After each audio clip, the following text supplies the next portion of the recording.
a monarch who had inherited a throne through his father's reign, but whose heart seemed to lack the fire required for greatness. Jezebel saw him not as a king to be admired, but as a tool, a means by which she could extend her influence far beyond Sidon's shores. It wasn't Ahab's charm or power that drew her in, but his desperate need for an ally, his search for a foreign queen to fortify his kingdom. To Jezebel, Ahab was not a king to admire, but a tool to be used, a man whose hunger for power could be satisfied by her presence. She saw in him an opportunity to rise above all others, to rule not as a queen beside a king, but to rule through a king. She was the flame and Ahab, a mere candle in the wind.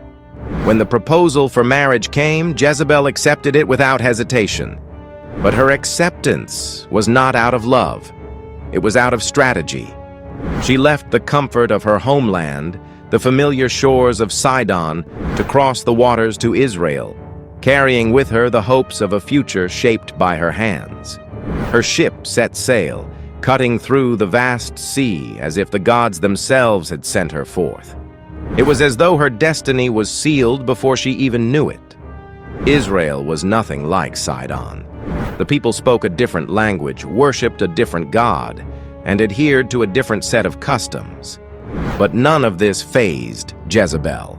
She was a woman of ambition, not easily swayed by cultural differences or the strange customs of her new land. She had come to Israel to rule, not just as a queen, but as the force that would direct its future. When Jezebel arrived in Israel, she was welcomed with awe. She was a queen, foreign, regal, and beautiful. Her beauty was not just in her face, but in her presence. She carried herself with an air of untouchable elegance, her gaze cold and calculating, her smile one that spoke of power and influence. But it was not her beauty that would define her reign. It was her ruthlessness, her iron will, and her unwavering belief in her own destiny. She married Ahab, and together they ruled Israel. But it quickly became clear that it was Jezebel who held the reins. King Ahab, although a monarch by name, was weak and easily influenced.